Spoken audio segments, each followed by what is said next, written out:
Assalamualaikum.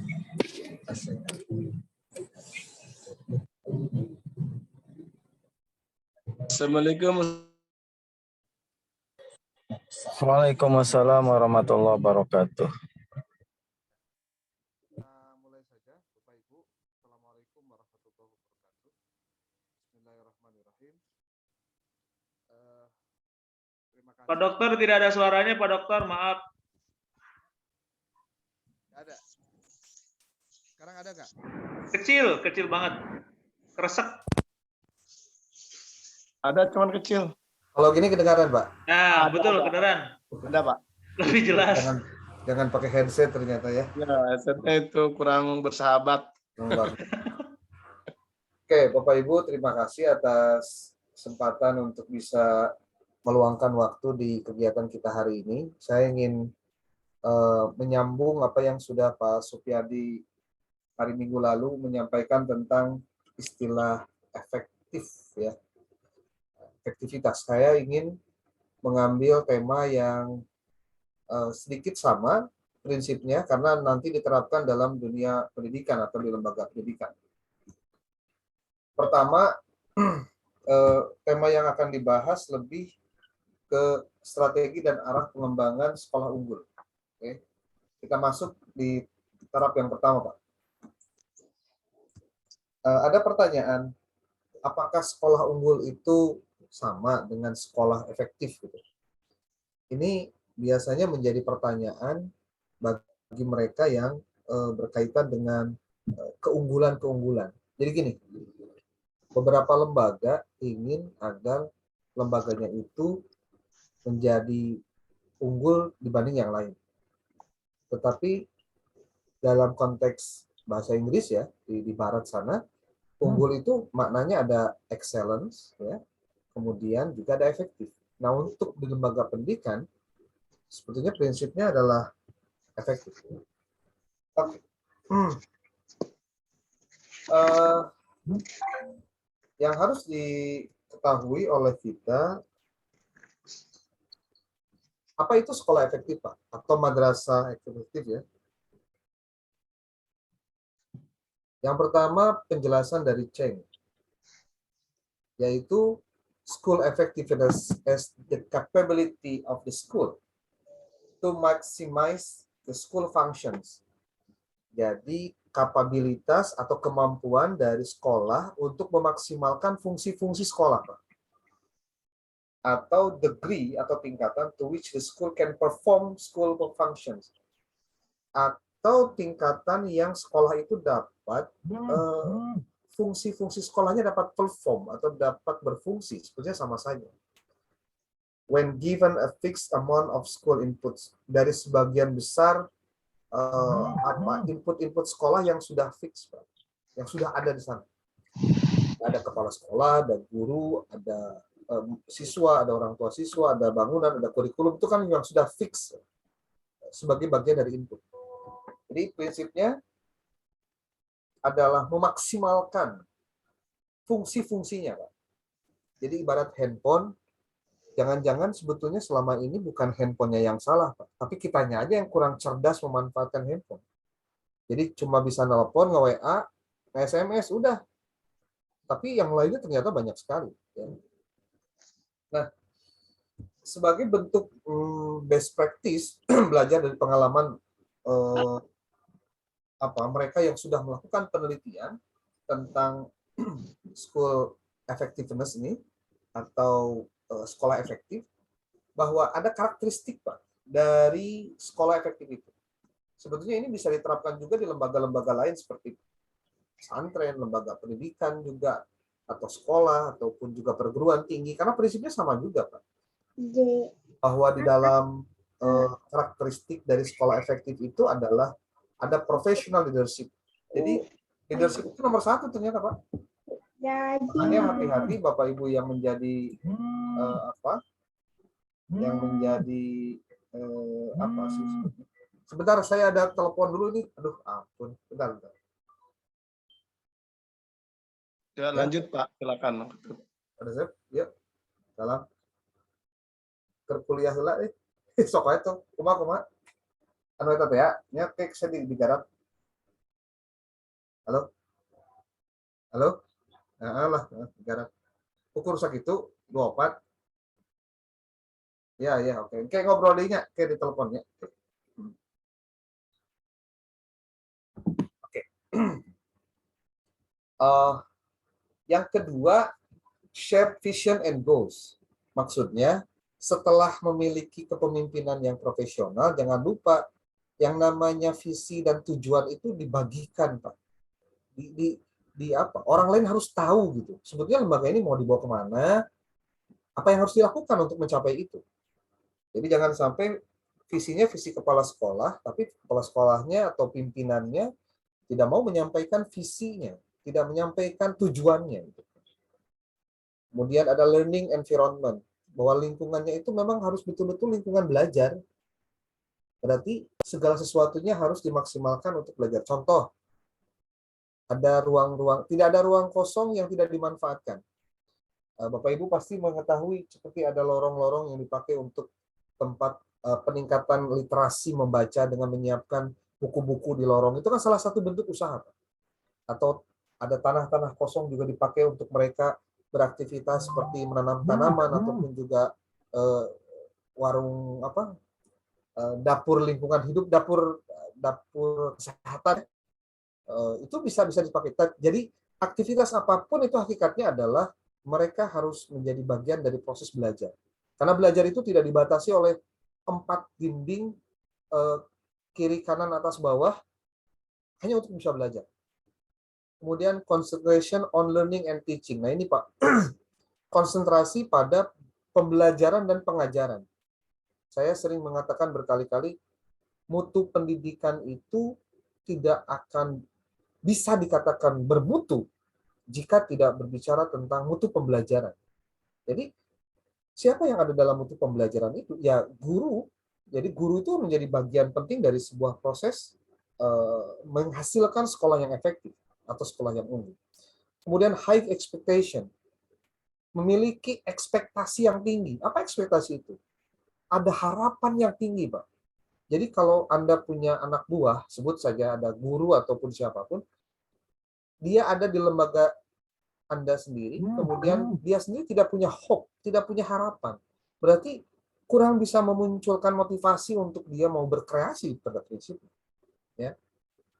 Jadi lembaga itu harus memiliki ekspektasi yang tinggi, Pak. Jadi pencapaiannya harus bertahap, harus tinggi dan dicapai dengan secara bertahap. Dan semua orang harus tahu tentang hal itu. Maka kalau lembaga pendidikan yang sudah maju biasanya suka ada milestones. Jadi dari mulai berdiri, kemudian berkembang di tahun pertama, kedua, ketiga itu ada apa? Ada tahapannya yang dicapai. Kemudian yang ke-6 adalah positive reinforcement. Selalu ada yang namanya penguatan-penguatan secara positif. Seperti pemberian hadiah, pemberian penghargaan, walaupun tetap ada yang disebut dengan punishment tetap ada. Karena bagian dari proses bagaimana menghasilkan reinforcement yang positif. Jadi jangan sampai justru yang terjadi ketika ada 1-2 orang yang bermasalah karena dia punya bad habit atau kebiasaan yang buruk, supaya tidak menular ke yang lain, ya ibarat tangan, ibarat mahkota tubuh, ya dipotong, Pak. Makanya Anda sebagai pengelola lembaga harus tahu, untuk menghasilkan sekolah efektif itu perlu ketegasan. Tegas itu bukan berarti harus marah. Tegas itu menegakkan aturan, menerapkan hukuman bagi yang melaksanakan kesalahan, dan tetap harus dalam konteks positive reinforcement. Kemudian ada monitoring progress.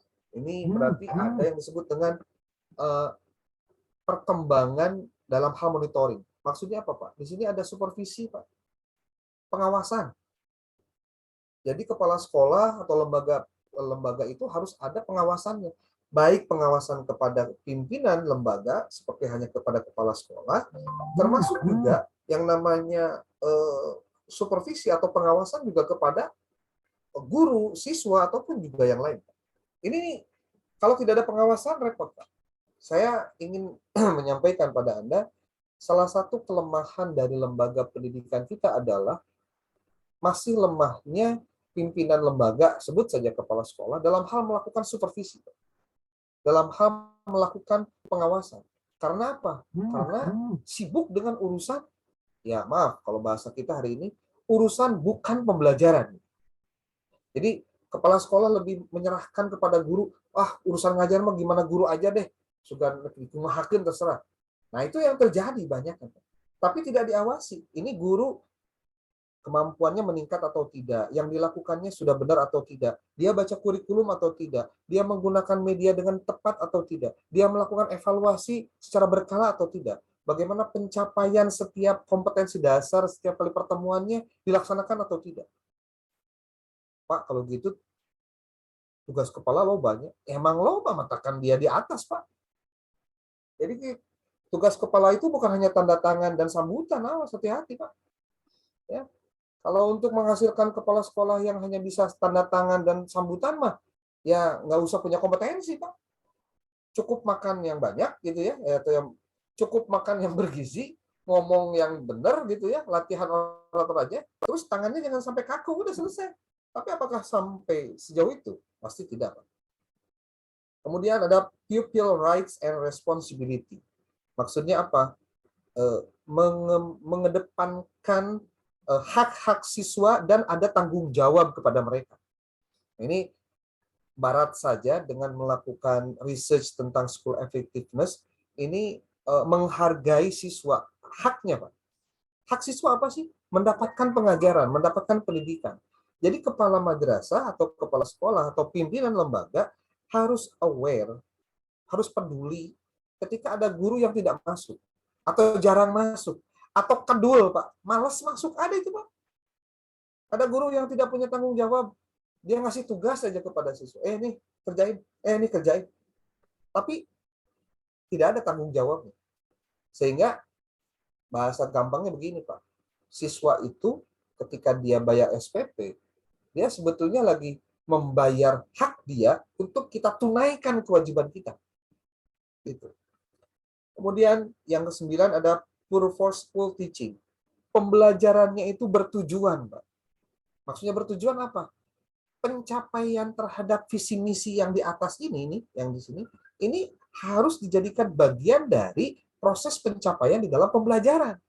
Jadi kalau ada pertanyaan, bagaimana tugas saya sebagai guru dalam hal mengajar, coba lihat visi misi lembaganya. Jangan-jangan ada yang nggak nyambung, Pak, antara visi misi guru dengan visi misi lembaga. Artinya, jangan sampai terjadi guru ngajar nggak sesuai target. Kenapa? Karena dia nggak purposeful teaching. Purposeful teaching. Tidak bertujuan mengajarnya. Dia hanya sebatas, gimana caranya saya menyelesaikan agenda kurikulum dalam satu semester ini, melakukan penilaian, mengeluarkan nilai, saya tanda tangan vakasi ataupun juga keuangan, selesai, pulang. Nah, itu berarti masih belum efektif, masih belum tergolong pada karakteristik yang unggul. Kemudian ada yang ke-10, ada learning organization. Jadi sekolah itu harus menjadi bagian dari organisasi pembelajaran, organisasi belajar gitu. Semua tahapan yang berada di dalam lembaga itu adalah bagian dari proses pembelajaran yang ada di sekolah. Dan yang ke-11, ini berdasarkan hasil meta-analisis penelitian tentang sekolah unggul adalah homeschool partnership. Jadi dibangun dibangun kerjasama itu dengan rumah, Pak. Maksudnya dengan orang tua. Antara rumah dengan orang tua dengan sekolah itu tidak hanya pada konteks siswa bermasalah saja. Kita selalu berhadapan dengan orang tua ketika siswanya bermasalah, dan masalahnya pasti negatif, Pak. Tapi tidak menjadi bagian penting pada saat si orang tua diapresiasi, contohnya ketika anaknya memang diberikan kepedulian atau perhatian yang tinggi dari orang tuanya. Ya. Jadi sekali lagi, 11 karakteristik ini adalah hasil research tentang bagaimana karakteristik dari sekolah yang efektif itu. Lalu berbagai dimensi dari sekolah unggulan itu seperti apa, Pak? Ini Bapak Ibu bisa baca slide ini. Ini juga hasil riset, cukup lama hasil risetnya, tapi masih bisa dipakai karena memang update, Pak. Jadi kalau ini kita sebutkan sekarang, Itu sebetulnya masih memang itulah yang kita butuhkan untuk menghasilkan sekolah yang efektif. Seperti ada dimensi leadership, berarti ini bagiannya bagian pimpinan, bagian kepala. Ada juga dimensi pendukungnya, ada dimensi efisiensi. Ketika bicara efektif pasti ngomongin efisiensi. Lalu ada juga dimensi efikasinya, Pak. Kalau efikasi itu hal-hal yang ada di dalam diri kita untuk di luar kita, itu efikasi. Bapak Ibu bisa lihat di sini hal-hal yang terkait dengan dimensi leadership, kemudian pendukung, kemudian efisiensi dan efikasi. Ini dimensi dari bagaimana sekolah unggul itu atau sekolah efektif itu bisa diterapkan. Jadi yang disampaikan Pak Supyadi kemarin tentang efektivitas atau efektif itu sebetulnya bagaimana semua fungsi dari yang ada di lembaga itu bisa dilaksanakan. Oke, next.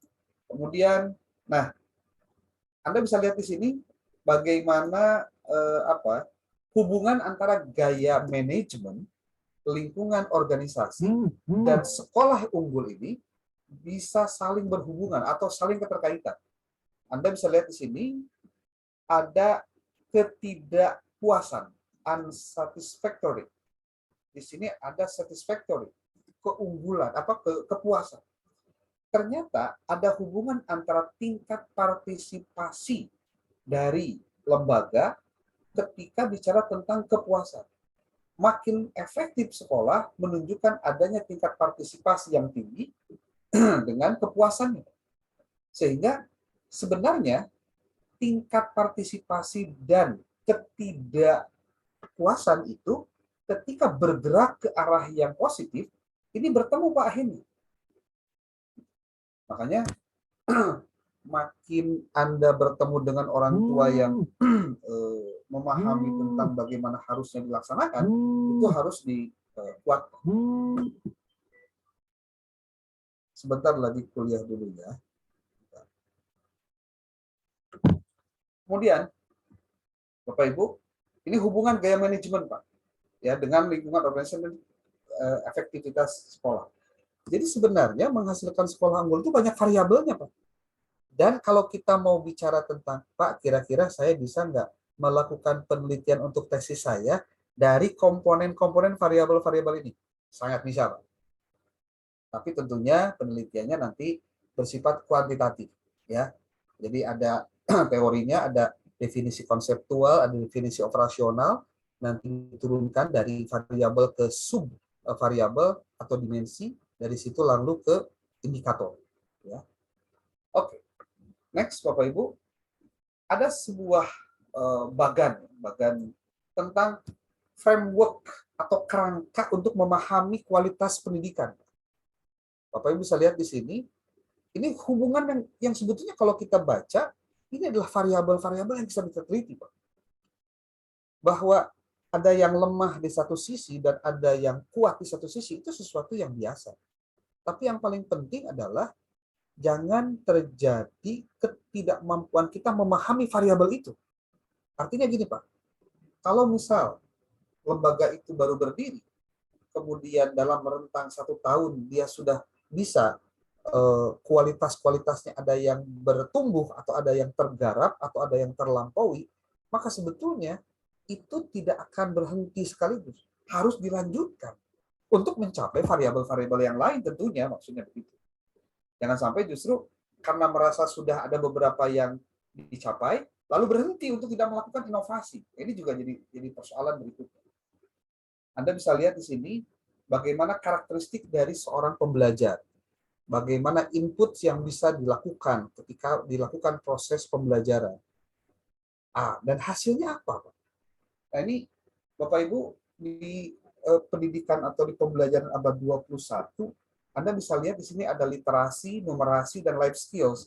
Ini bagian yang sekarang sedang didengung-dengungkan, Pak, dalam proses AKM yang untuk dicapai oleh setiap sekolah. Creative and emotional skills, ada values, ada social benefits.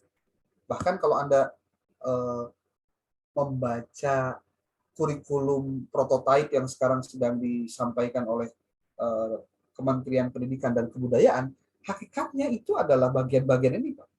Ya, bagian-bagian ini. Ini konteksnya. Ini ada yang disebut dengan environmental resources kalau ini, Pak. Ya. Oke, next.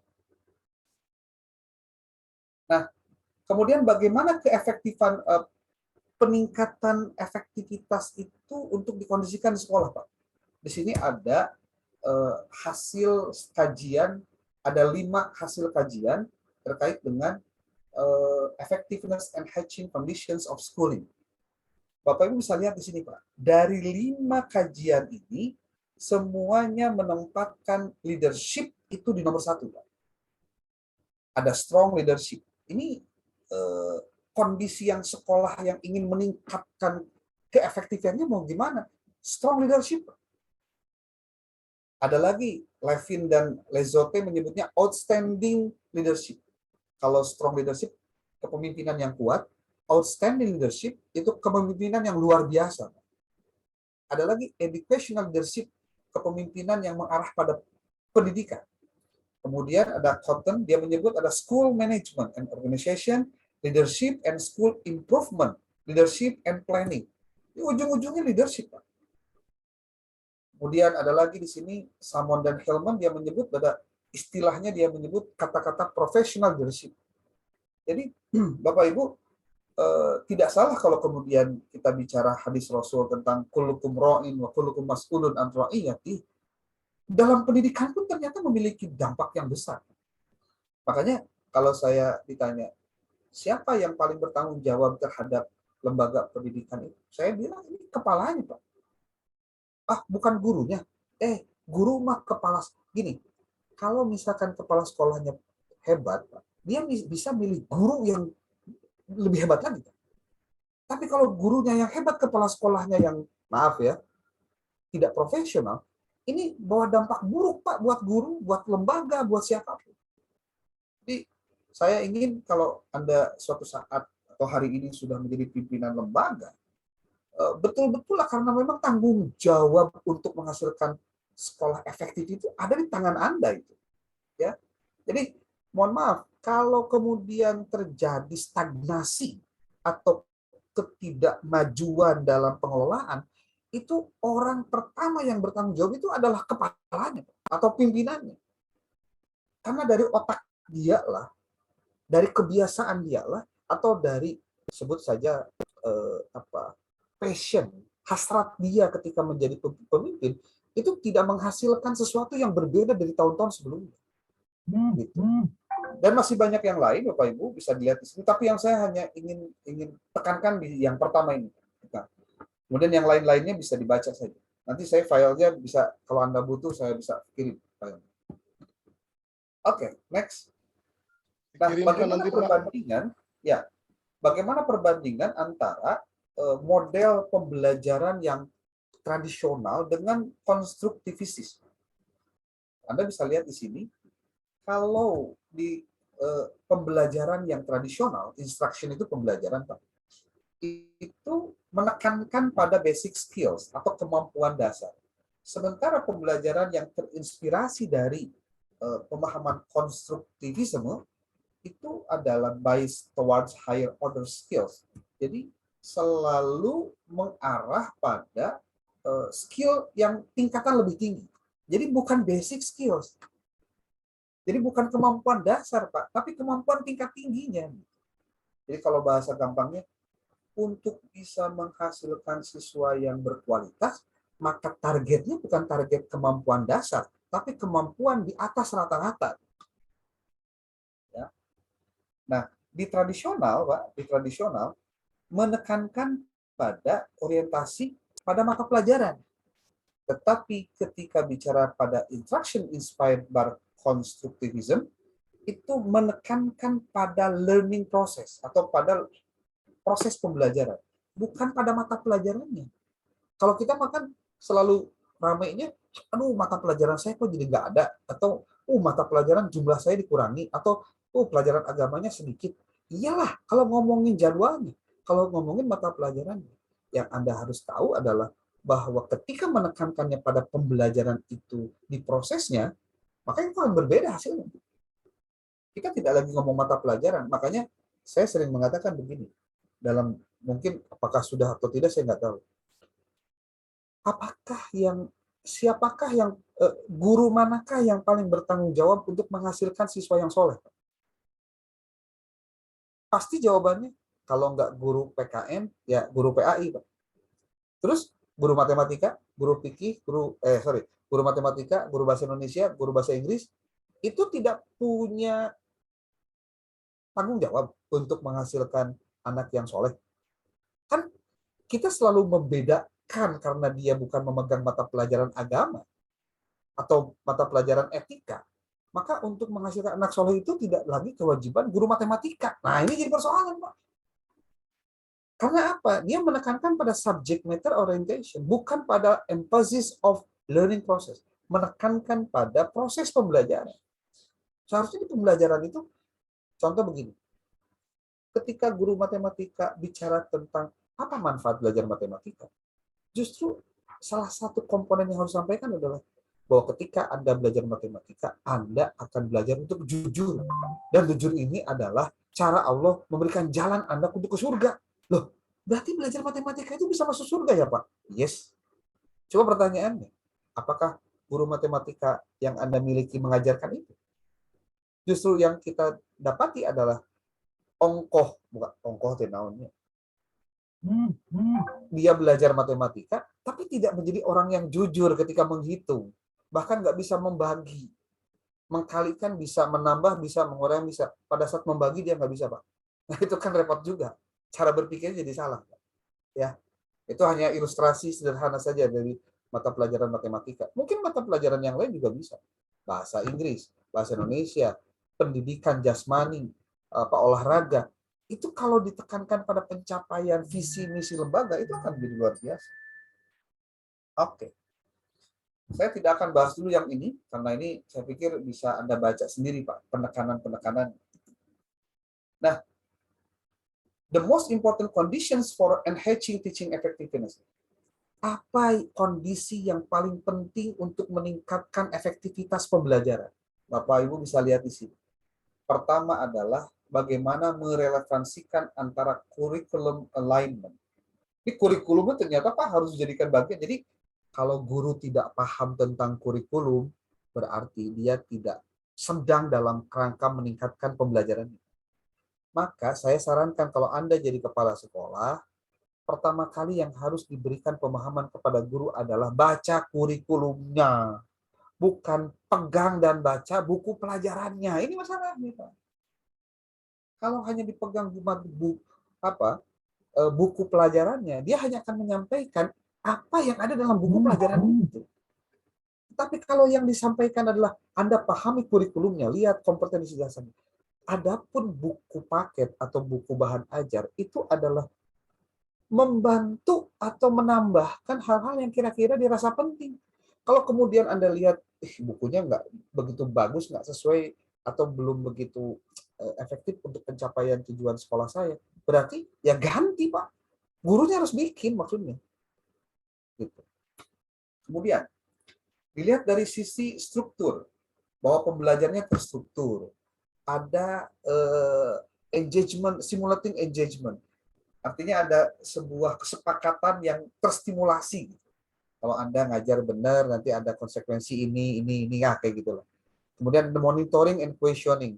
Sebagai seorang leader, kepala, Anda harus siap ditanya oleh guru. Contoh, guru mengalami kesulitan mengajar. Anda sebagai kepala, itu harusnya sudah hatam kewajiban guru, Pak.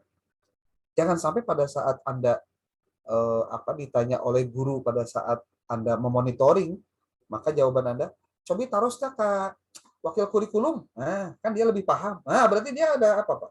Ada kekurangan dalam memahaminya, Pak.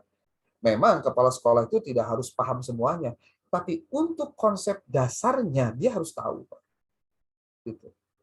Kemudian di sini ada classroom environment, ada lingkungan kelas, harus berorientasi pada iklim tugas-tugas atau hal-hal yang bisa dikerjakan, Pak. Oleh siapa? Oleh semuanya. Mau guru, kepala sekolah, ataupun juga siswanya. Kemudian ada ya mutual respect. artinya penghormatan yang sifatnya saling gitu Pak. Guru menghormati siswa, siswa menghormati guru, guru kepala sekolah juga sama. Jangan sampai terjadi guru dilecehkan oleh murid karena muridnya karena gurunya tidak menghargai muridnya Pak. Itu. Dan silakan Anda baca yang lain. Termasuk di sini ada teacher karakteristik. Apa teacher karakteristik ini? Sharon memberikan petunjuk bahwa karakteristik guru untuk meningkatkan kondisi dalam kerangka meningkatkan efektivitas menuju sekolah unggul adalah subject mastery. Subject matter mastery. Kemampuan untuk menguasai kurikulumnya, bahan ajarnya. Kemudian verbal intelligence, memiliki kecerdasan verbal. Ngomongnya ulah balelol, Pak. Tapi harus dipahami oleh siswa. Kemudian teaching repertoire, artinya pembelajaran yang memiliki dampak yang berulang. Kemudian ada achievement orientation, ada orientasi dalam kerangka pencapaian sesuatu. Jadi guru itu harus, dia punya target yang jelas. Jangan sampai nggak jelas juga dia ngajar mau ngapain. Kenapa yang disampaikan ini hal-hal yang terkait dengan teknis guru? Karena dialah yang menjadi bagian penting dari teaching effectiveness. Oke. Nah, kemudian di sini ada 8 domain kunci untuk bagaimana pembelajaran dan teaching and learning itu bisa dilaksanakan secara efektif.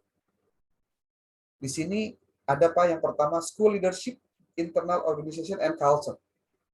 Kepemimpinan sekolahnya, kemudian organisasi secara internal dan budaya. Seperti contoh, kalau di lembaga pendidikan di pesantren ada tulisan mohon untuk mengenakan pakaian yang Islami contohnya. Berarti yang memakai jilbab berarti jangan masuk gitu Pak. Itu kan bagian dari budaya sebetulnya. Walaupun berupa ini apa sebutnya informasi yang ditempel. Ada lagi the physical environment of school. Apa itu? Lingkungan fisik dari sekolahnya. Kemudian ada curriculum and its assessment, instructional aid.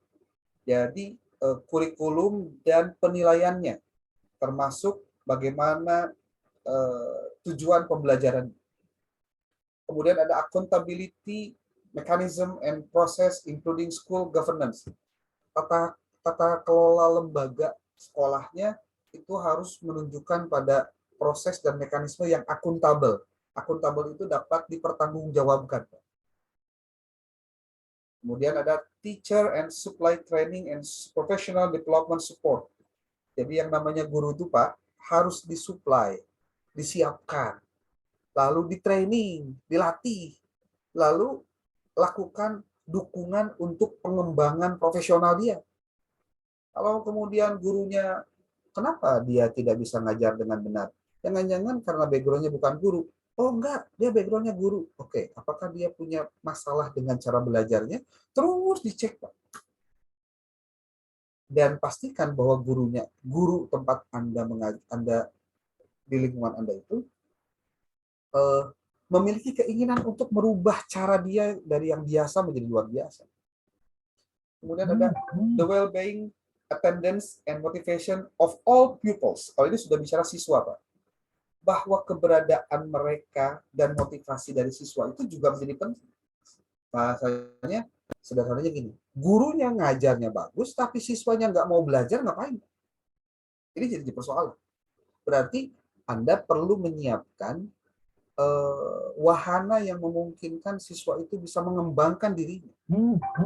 Jadi jangan sampai dibatasi untuk hal-hal karena bersifat, cina yang ginian mah nggak penting, ini mah nggak penting, sekolah ini mah nggak perlu yang beginian.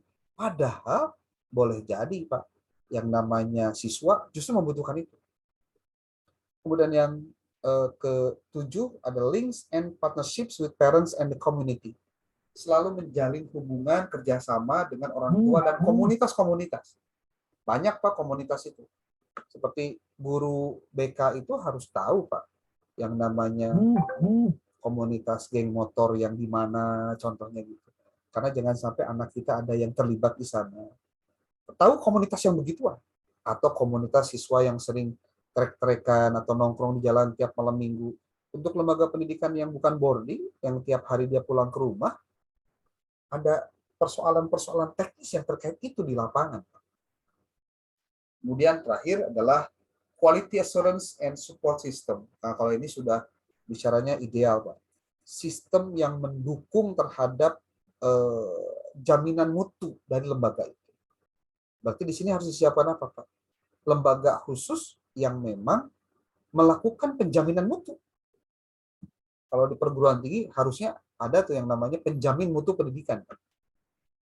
Karena dialah yang kemudian membuat standar minimal bagaimana semua komponen yang ada di lembaga tersebut, baik kepala sekolah, guru, siswa, orang tua, tukang sasapu, itu melakukan aktivitasnya harus seperti apa. Jangan Anda pikir bahwa tukang ngepel dan tukang sasapu di lembaga Anda itu tidak punya peran untuk menghasilkan sekolah efektif. No. Mereka ada apa? Karena bagian dari sistem yang Anda bangun di sana. Kemudian, nah ini. Kerangka kebijakan untuk peningkatan kualitas dari pembelajaran seperti apa, Pak? Ini dalam rangka menghasilkan sekolah yang berkualitas atau sekolah yang efektif atau sekolah unggul itu ternyata memang memerlukan cara-cara yang berbeda dengan yang biasanya. Ada yang disebut dengan knowledge infrastructure, kemampuan tentang pengetahuan, infrastruktur pengetahuan tentang infrastruktur, bangunan, lokasi, ruangan, dan lain-lain, infrastruktur. Ada lagi school management and governance, memahami manajemen sekolah dan tata kelola di sekolah. Dan ada human and physical resources, sumber daya manusia dan sumber daya fisik. Ini juga menjadi bagian penting dari policy framework atau kerangka kebijakan. Tetapi Bapak Ibu bisa lihat di sini, dari mulai education sector policy, enabling environment, ke teaching and learning, di sini ada the learner, Pak. Fokus pada siswa, learner, Pak, pembelajar. Termasuk juga gurunya, Pak. Kalau gurunya itu yang memberikan proses learning, kalau pupil atau siswa itu yang mendapatkan hak dia untuk pembelajaran. Dan ini akan menjadi bagian penting dari policy framework dalam rangka peningkatan pembelajaran. Nah, Bapak Ibu, tambahan lain, bagaimana meningkatkan sekolah yang punya esensi itu ada 8 model. Ada 8 prinsip untuk meningkatkan model sekolah dengan performance yang tinggi. Ini juga hasil research tahun 94. Sekarang sudah hampir 26 tahun ya, kurang lebih. Tapi pertanyaannya, apakah ini relevan juga, Pak? Relevan. Coba aja lihat sendiri, Pak. An intellectual focus directed to helping students to use their minds well. Ini sudah bicaranya bagaimana pembelajaran itu selalu diarahkan untuk fokus pada intelektual untuk menolong siswa menggunakan pemikiran mereka dengan benar.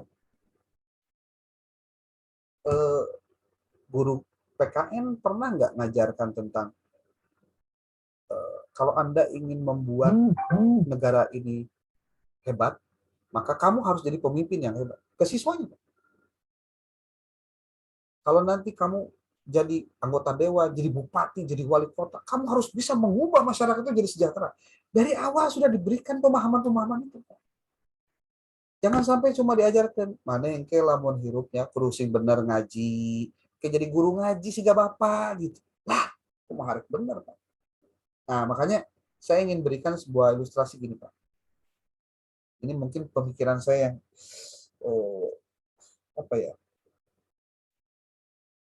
mudah-mudahan ditangkap oleh Anda dengan benar.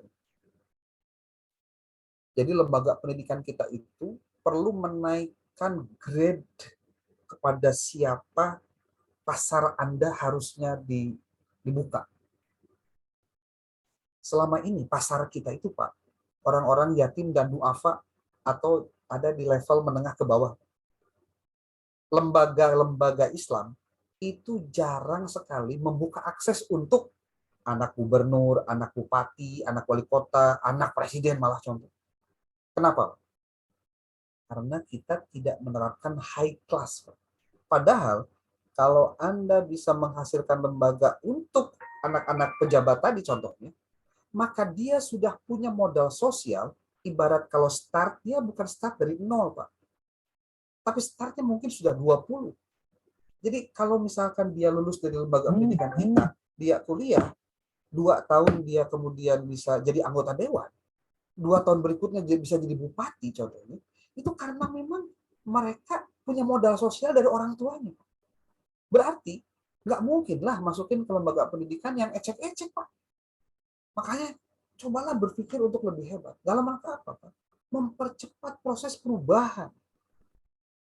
Bukan tidak boleh kalau kemudian kita, saya mau Pak anak yatim aja gitu, atau anak yang duafa saja, gitu. Itu silahkan. Itu memang ada pangsa pasarnya. Tapi kalau Anda punya modal yang kuat, punya keinginan yang lebih hebat, maka lakukan semuanya itu dengan sesuai dengan pangsa pasar mereka. Contoh nih Pak, contoh nih. Nggak usah lagi lah di lembaga pendidikan yang high class tadi, Anda mengajarkan kepada anak-anak itu untuk ngalicin, nyusuh gitu Pak, atau masak. Itu jangan Pak. Kenapa? Karena mereka di rumah juga nggak begitu. Mungkin akan lebih baik ketika mereka diajarkan atau mereka diberikan fasilitas-fasilitas untuk apa ya? Untuk fokus pada dirinya. Mungkin kalau untuk masyarakat kelas bawah lah sebut ya, kayak orang-orang duafa dan miskin. Ya, mereka kalau misalkan kudu nyuci, kudu ngalicin, wajar Pak. Tapi kalau misalkan kita mau lihat dampak perubahannya, apakah dari mereka akan muncul orang-orang, maaf bahasa saya, anggota dewan kah, jadi bupati kah? Dina ayat nabi Pak, sangat jarang. Kenapa? Level mereka jauh Pak.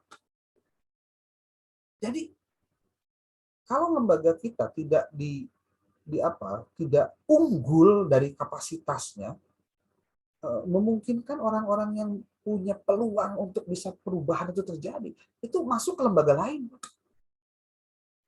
Ini nih pikiran saya yang kemudian mengubah cara pandang saya tentang lembaga pendidikan seharusnya.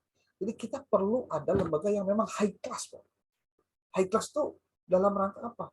Memperjuangkan hak orang banyak berawal dari pendidikan yang kita tawarkan kepada mereka agar relate dengan kehidupan mereka sehari. Anda silakan baca lagi lah. Ini filenya nanti saya bentukin PDF, nanti saya kirim kepada Anda. Oke. Ini juga sama Pak, ada istilah sekolah sebagai suatu sistem organisasi yang terbuka. Di sini ini saya sering menyebutnya dengan istilah teori sistem. Ada input, ada proses, ada output, ada outcome. Di sini ada proses-proses yang terjadi di dalamnya. Nah, bagaimana dinamika sistem dari kehidupan bebas dalam, maksudnya dinamika yang bebas dalam kehidupan di sekolah atau lembaga pendidikan. Bapak Ibu bisa lihat di sini bahwa di sini ada komite sekolah, sekolah sebagai sebuah sistem, Pak. Lembaga pendidikan sebagai sebuah sistem. Ada administrator juga, ada guru, ada siswa, orang tua, pengawas, kepala sekolah. Wah, banyak sekali, Pak. Termasuk masyarakat di luar sini. Dari gambar ini Anda bisa lihat begitu kompleksnya atau dinamisnya masalah pendidikan di kita. Berarti kita perlu strategi, Pak, untuk itu. Jadi Bapak Ibu, cobalah belajar untuk mengevaluasi diri. Sehingga kita tahu apa kekurangan, apa kelemahan, apa kekuatan yang kita miliki untuk menghadapi tantangan dan menghadapi cobaan di depan sana. Strategi is direction and scope of an organization over the long term. Long term itu berarti jangka panjang, which achieves advantage of for organization through its configuration of resources within a changing environment to meet the needs of market and fulfill stakeholders' expectation. Mudah-mudahan Anda paham maksud dari tulisan ini, Pak. Strategi ini adalah petunjuk dan skop ruang lingkup dari organisasi di atas jangka panjang yang harus dicapai untuk mencapai keuntungan-keuntungan untuk organisasi melalui konfigurasi atau susunan of resources dari sumber daya yang dimiliki within a changing environment, berdekatan atau berbarengan dengan perubahan lingkungan. Untuk apa, Pak? Ketika dia bertemu dengan kebutuhan pasar, Kebutuhan pasar itu kebutuhan market, kebutuhan konsumen, dan untuk memenuhi ekspektasi dari para pengelola lembaga atau stakeholder. Jadi jangan lupa, Pak, strategi itu petunjuk. Petunjuk untuk apa, Pak? Untuk jangka panjang bagaimana organisasi ini menghasilkan atau mencapai keunggulan, keuntungan dari organisasinya melalui apa? Ini, Pak, konfigurasi resources. Ibarat perang, Anda harus tahu di belakang Anda itu yang namanya pasukan gimana keadaannya. Berapa yang ahli panah, berapa yang ahli nembak, berapa yang ahli gelut. Nah, ya kan harus tahu, Pak. Kalau Anda nggak ngerti yang begituan, ya repot lah. Ibarat perang, Anda nggak siap dengan pasukan sendiri. Brian Fielder juga menyebut bahwa strategi adalah platform atau rencana yang terintegrasi dari organisasi secara umum, organization major goals. Jadi tujuan yang besar dari organisasi, kebijakan-kebijakan dan action atau aksi sequence into cohesive world yang dapat dilaksanakan ke dalam kohesif secara keseluruhan. Jadi maksudnya bisa dipadukan keseluruhan dalam konteks yang lebih luas. Itu strategi. Mengapa perlu strategi, Pak? Perubahan tidak dapat dicapai dengan cepat. Betul nggak, Pak? Anda punya lembaga pendidikan baru 3-4 tahun, ingin berubah seperti hanya lembaga yang sudah 15-20 tahun atau sudah hebat lagi. Nggak bisa. Tapi bisa dilakukan ketika Anda pakai strategi. Kemudian, berbagai perubahan memerlukan persiapan yang serius sebelum waktu perubahan itu datang. Jangan sampai justru ketika perubahan terjadi, kita baru berubah. Nah, itu resiko, Pak. Harusnya berubah itu sebelum perubahannya terjadi. Gitu. Oke. Kemudian lagi, masa depan akan berbeda dengan saat ini. Betul nggak, Pak? Apakah tahun depan sama dengan tahun sekarang? Enggak juga. Kemudian lingkungan yang penuh dengan ketidakpastian. Malah sekarang saya pernah menyampaikan kepada Anda ada istilah disruption. Disrupsi itu ketidakpastian yang menghancurkan, Pak. Ada lagi sumber daya perlu dimanfaatkan secara optimal dan berdasarkan pada skala prioritas. Ini bagian penting dari proses untuk strategi itu kenapa penting. Nah, ini terakhir, mungkin karena waktunya juga sudah lewat, bentar lagi ya, 2 menit lagi. Bagaimana strategi untuk menuju sekolah yang efektif itu, Pak? Sekolah yang unggul itu. Anda bisa lihat di sini ada istilah perspektif input-output yang tadi, Pak. Lalu ada perspektif proses ke output. Ada lagi model kombinasi, memperhatikan minimal requirement itu keinginan-keinginan atau sesuatu yang dibutuhkan dari anak didik yang akan diterima. Kemudian dari kualifikasi gurunya, kompetensi gurunya, sarana dan prasarana yang baik, dan manajemen sekolah yang efektif. Tapi ini semua harus dilihat dari sini ya, Pak. Memandang luaran pendidikan yang unggul karena inputnya unggul. Jadi kalau Anda ingin menghasilkan siswa yang unggul, harus dimulai dari rekrutmen siswa yang unggul juga. Kalau Anda ingin menghasilkan siswa yang unggul, maka guru yang ngajarnya pun harus unggul juga. Tapi Pak, yang unggul mah berarti anak kudu anu digajina alus. Ya berarti Anda sistemnya kudu bagus dulu, Pak. Bagaimana mungkin Anda mau rekrut guru dengan bacaan ya lillahi ta'ala aja lah ngajarnya ya. Ya, mohon maaf, Pak. Kalau ngomong akhirat sih oke, tapi dia kan punya anak istri, Pak. Apa didiamin aja? Ya nggak bisa, Pak. Kemudian ketika berbicara perspektif proses output, memandang luaran pendidikan yang unggul akan ditentukan oleh proses. Nah ini kan, seperti ada struktur, ada lingkungan, ada corporate culture, ada pembelajaran efektif. Keuntungannya apa? Ketika berbicara proses output, memperhatikan keunggulan siswa dan mana yang unggul, mana yang tidak unggul. Oke. Nah, bagaimana strategi dan arah menuju sekolah unggul itu?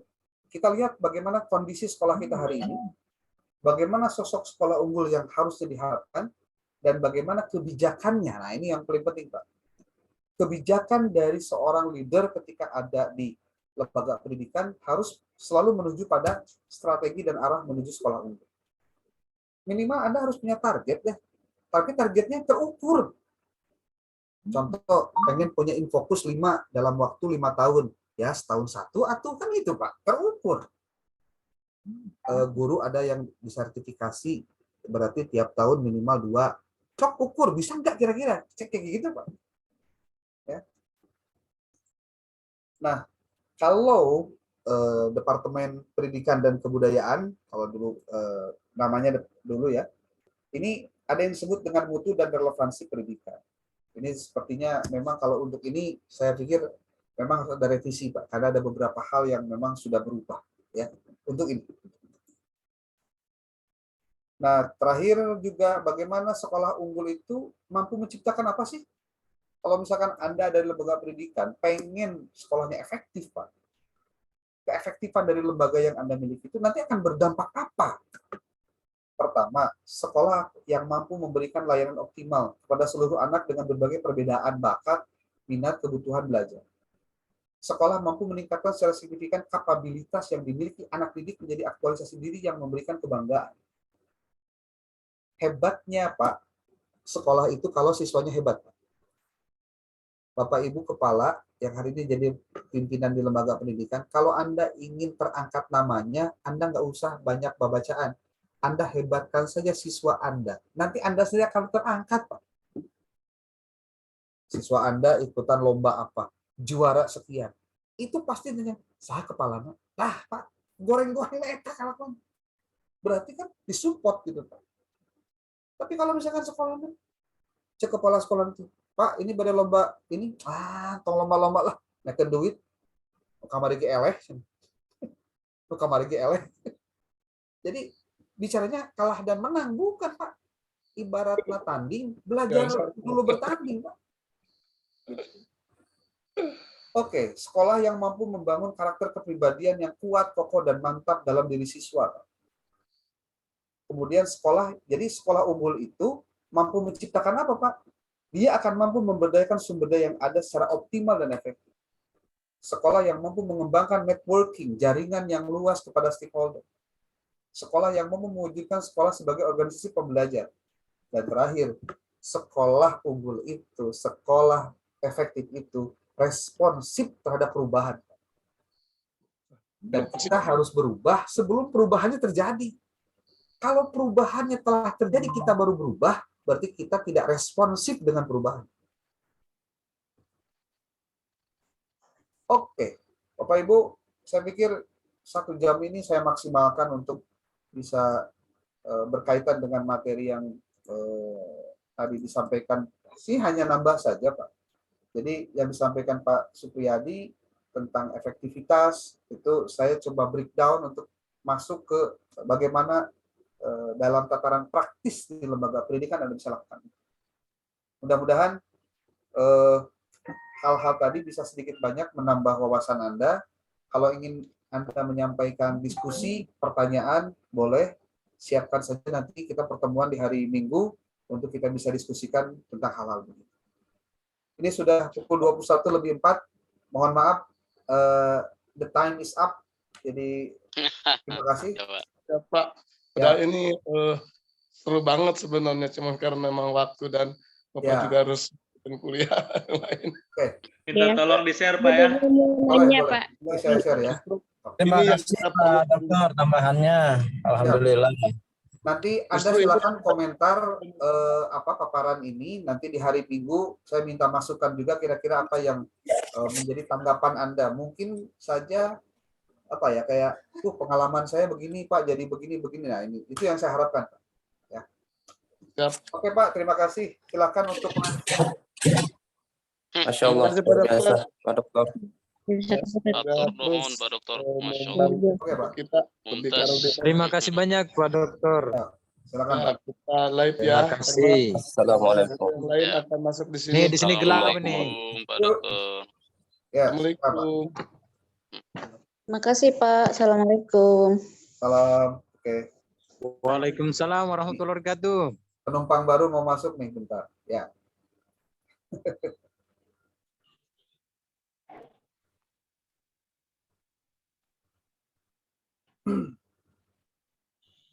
Oke, Bapak Ibu, untuk angkatan 10 yang tadi disampaikan, yang akan kita sampaikan itu paparan tentang motivasi ya. Motivasi dan apa sih kemarin tuh? Ada yang masih ingat?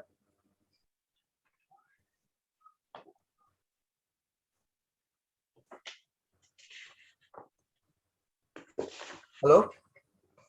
Kedengar nggak suaranya?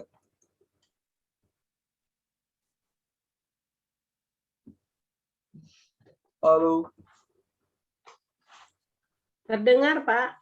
Ya, kemarin itu si Pak siapa? Aunilah teh Motivasi dan ini dok, motivasi dan peran motivasi dan konsep diri terhadap hasil belajar. konsep diri. Itu maksudnya. Oke. Mencong.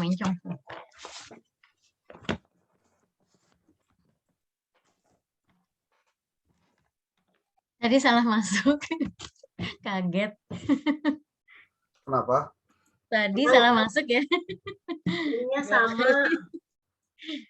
Bilangin ke grup itu udah ya, sebentar. Emang linknya nggak beda sih.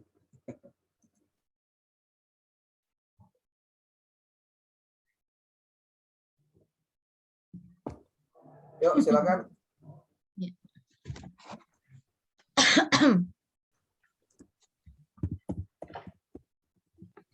Menulis.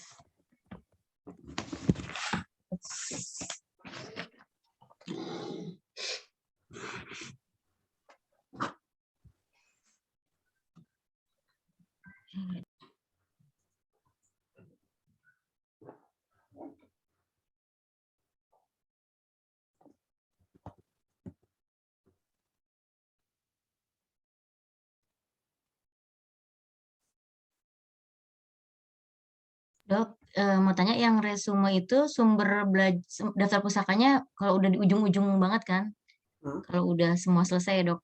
Nggak Ya. satu topik. Maksudnya? Iya, maksudnya daftar pusakanya kalau udah selesai yang 9 topik itu baru Ya. di ujung buku-bukunya gitu ya, Dok. Di per ini, Bu, di per bab. Berarti per topik. Oh, Iya. oke. Per Iya. topik pasti kan referensinya pasti nggak sama. Iya, per topik berarti apa namanya di akhir per topik itu ditulis gitu ya, sumber Ya, ini. nanti di akhir setelah 12 atau 13 kali pertemuan juga ditulis lagi, Bu. Oh gitu. Seluruhnya. Baru semuanya gitu ya rangkumannya. Ya, daftar pustaka itu berarti. Iya, siap, Dok. Oke. Sudah ada berapa orang nih? 8 ya?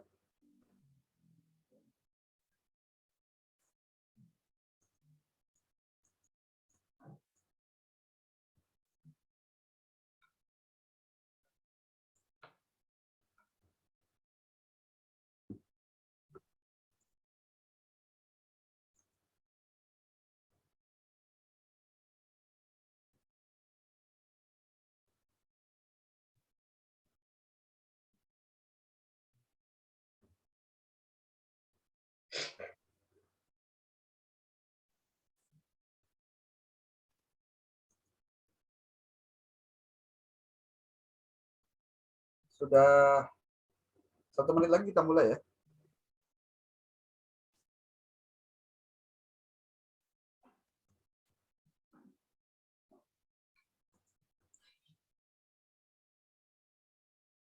Pak Samsul dibantu absen ya.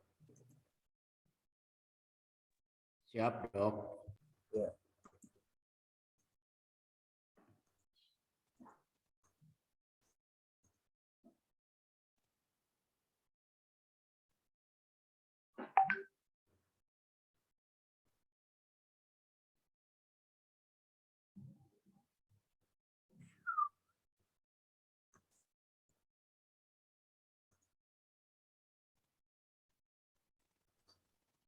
Aduh.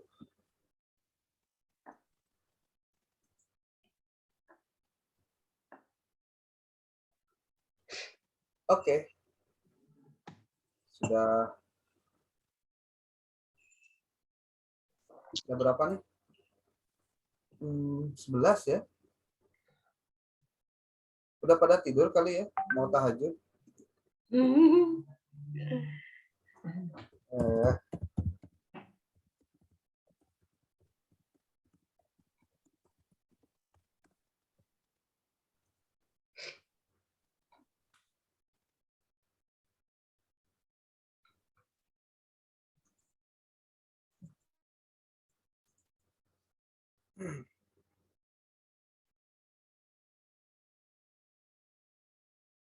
Oke, baru ada 12. Udah kata-kata.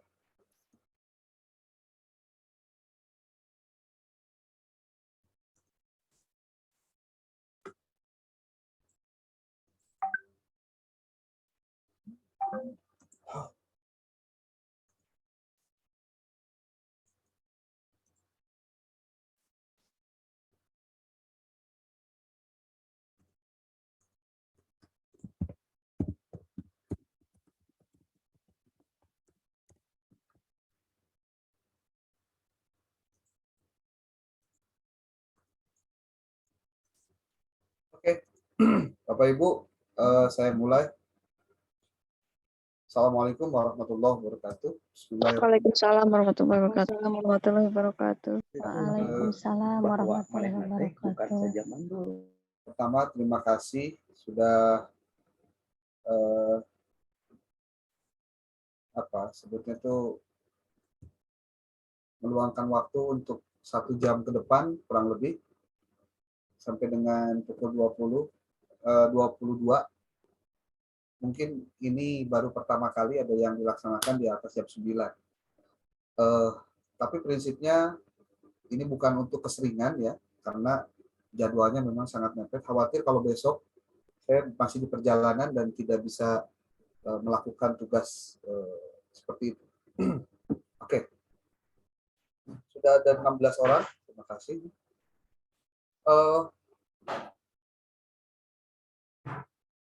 Dari paparan tentang motivasi dan konsep diri, saya ingin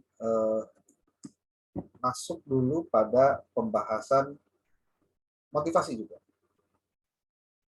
Jadi sebetulnya kalau bicara motivasi, ini bicara tentang kita mau kemana sebenarnya.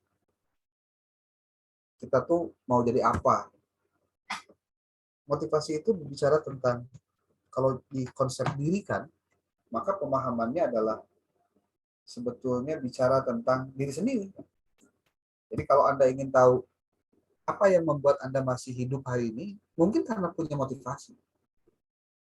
Bahkan kalau ada pertanyaan, kenapa Anda melanjutkan kuliah? Pasti ada motivasinya. Apapun motivasinya, tidak perlu banyak. Satu saja, itu bisa membuat perubahan. Jadi jangan sampai Anda pasang target banyak, tapi tak satu pun tidak ada yang memotivasi Anda. Itu jadi soal.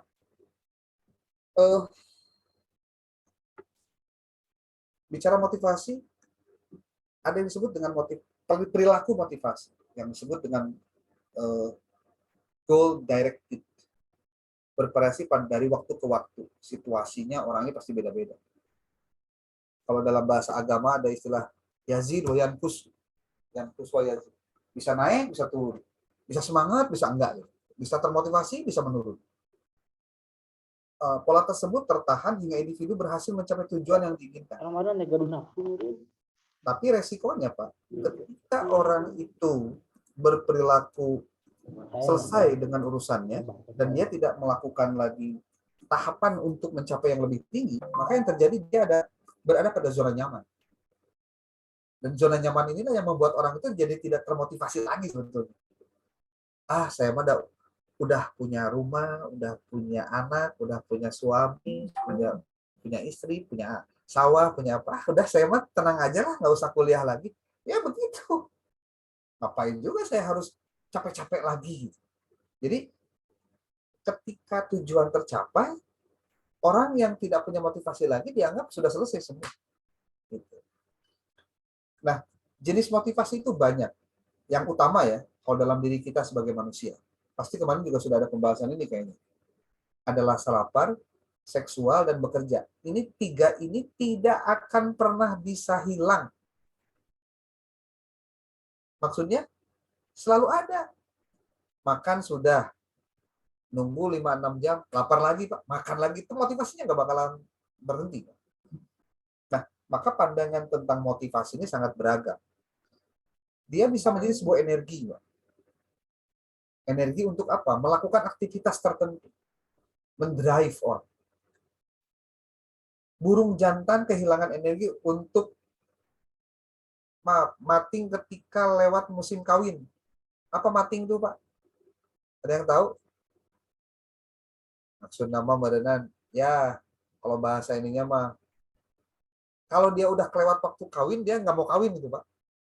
Jadi dia sehingga tidak merespon secara seksual.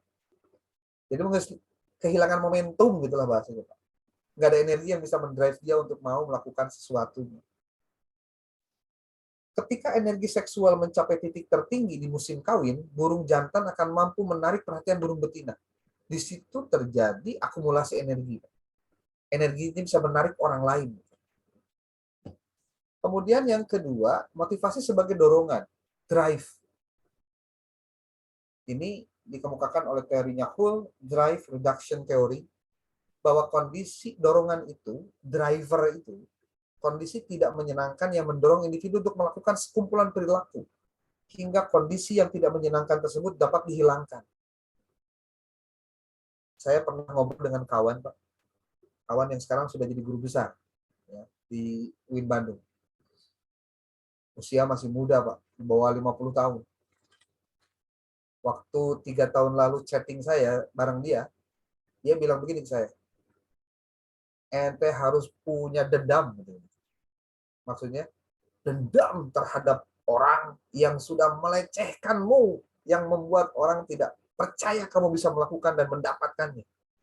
Sehingga kamu bunuh dia. Dalam konteks membunuh itu adalah membuktikan dengan apa yang bisa kamu capai. Didorong oleh proses internal dalam diri dan bukan pada faktor eksternal. Maka kalau motivasi sebagai dorongan, maka dia akan lebih ada dalam intrinsik dia sendiri. Kalau makan untuk menghilangkan lapar, itu tidak dipengaruhi oleh variasi makanan, Pak. Jadi dahar non weogen nu penting, mah dahar. Hanya mendorong untuk makan aja, makan apa aja deh. Beda kalau orang kemudian punya karakteristik yang lain hanya untuk makan. Yang ketiga, motivasi untuk mencapai keseimbangan. Kalau untuk motivasi yang ini, Anda bisa lihat bahwa homeostatis adalah upaya untuk menjaga kondisi biologis pada titik yang optimal. Kondisi individu termotivasi untuk mendapatkan kondisi equilibrium. Equilibrium itu kondisi yang seimbang. Sehingga apa? Motivasi ini bergerak untuk mengantisipasi kejadian yang akan datang. Nah, biasanya orang-orang yang melakukan itu melakukan sesuatu yang berbeda. Seperti diilustrasikan, Billy sarapan lebih banyak dibandingkan biasa. Meskipun sebetulnya tidak lapar. Kenapa dia makan? Karena dia berpikir bahwa akan ada meeting hingga sore hari. Jadi dia harus makan gitu. Persiapan aja gitu. Jadi yang mendorong dia untuk makan itu hanya untuk nanti dia persiapan jika terjadi meetingnya sampai sore. Gitu. Ini hanya untuk mencapai keseimbangan. Ada juga motivasi itu sebagai insentif.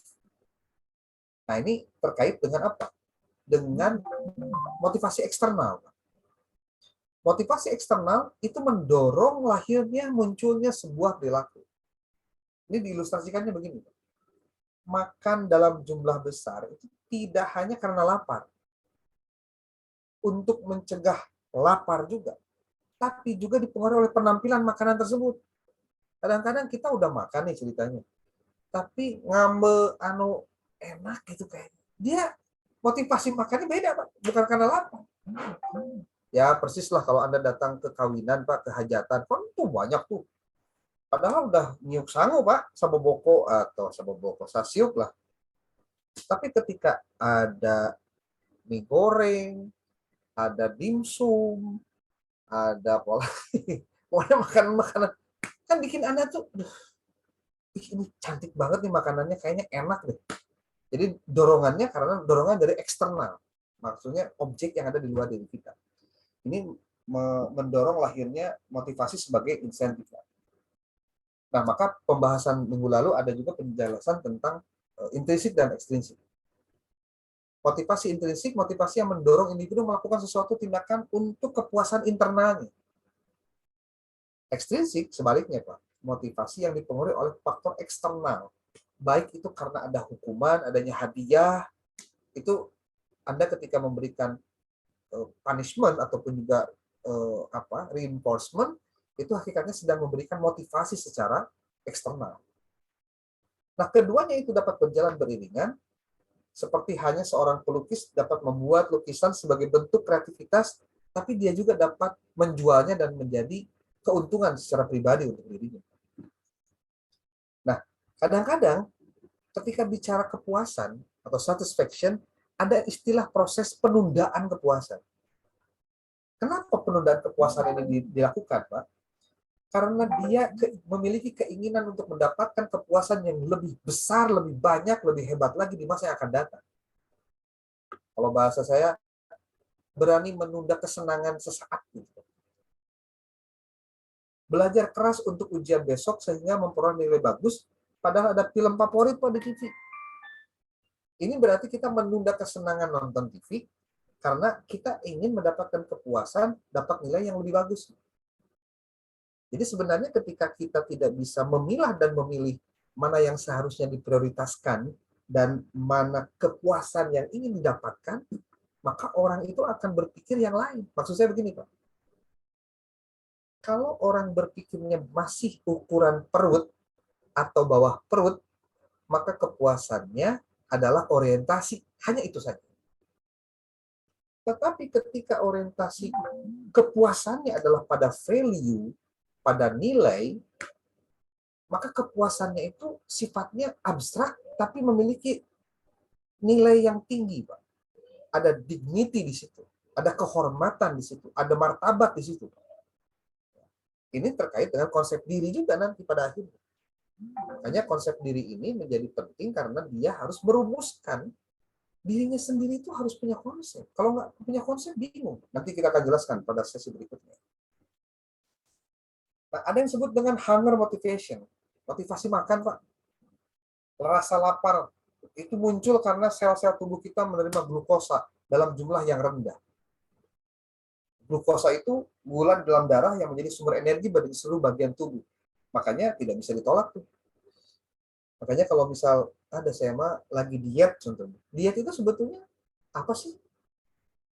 Hanya tidak makan itu bukan diet, Pak. Tapi ketika dapat mengantisipasi rasa lapar dengan makanan-makanan yang sederhana, itu sebetulnya sudah diet.